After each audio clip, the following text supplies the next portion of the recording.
আসসালামু আলাইকুম দর্শক, আপনারা সবাই ভালো আছেন? আল্লাহর রহমতে আমিও ভালো আছি। সোনামনা কিচেন থেকে সবাইকে স্বাগতম। আমি এখন পোলট্রির মাংস দিয়ে আলু পটল রান্না করব।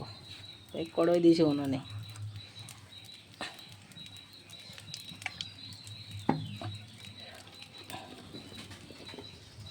আলু পটলগুলো সুন্দর করে ভেজে নেব।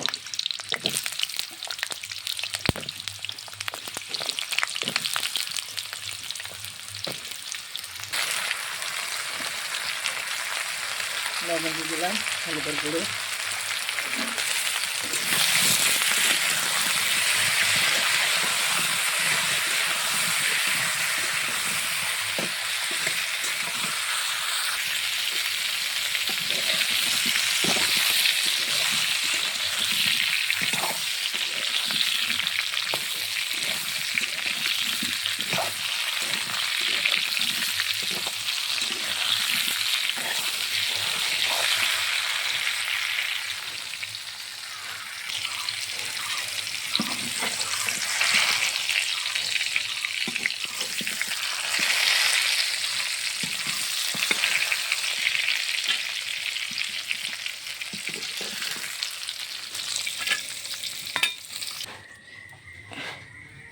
আলু পটল ভাজা তেলে একটু তেল দিয়ে দিলাম।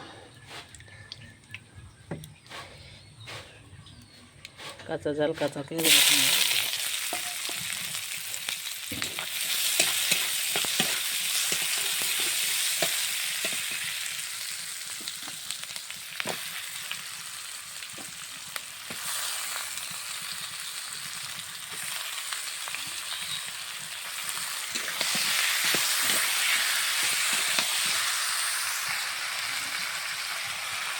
মশলা দিলাম।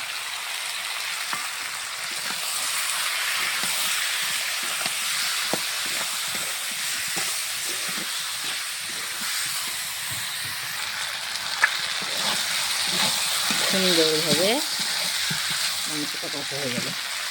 মাংস দিলাম কাঁচা ঝাল, কাঁচা পেঁয়াজ, কাঁচা রসুন, আদা বাটা, মশলা বাটা, জিরে বাটা, হলুদের গুঁড়ো, লবণ। কষা হয়ে গেছে। তখন ভেজে রাখা আলু পটল ঢেলে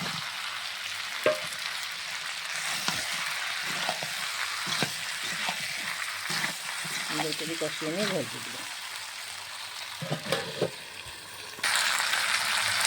সুন্দরভাবে শুকনো শুকনো করে কষানো হয়ে যাবে।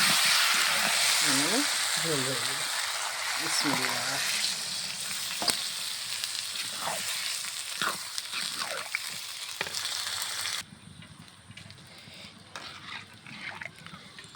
সুন্দর করে কষিয়ে নিয়ে ঝোল দিয়ে দিলাম। কাঁচা ঝাল দিয়ে রান্না তো একটু কালারটা কেমন লাগছে। সিদ্ধ হওয়ার জন্য একটু বেশি পানি দিলাম। সিদ্ধ করতে হবে তো পটল আলু।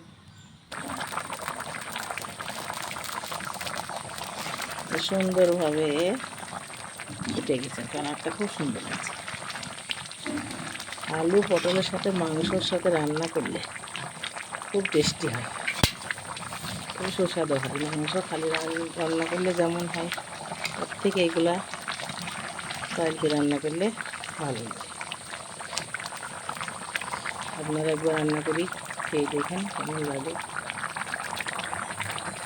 সুন্দরভাবে গলে গেছে, রান্না রেডি হয়ে গেছে। এখন তুলে নেব। বিসমিল্লাহ।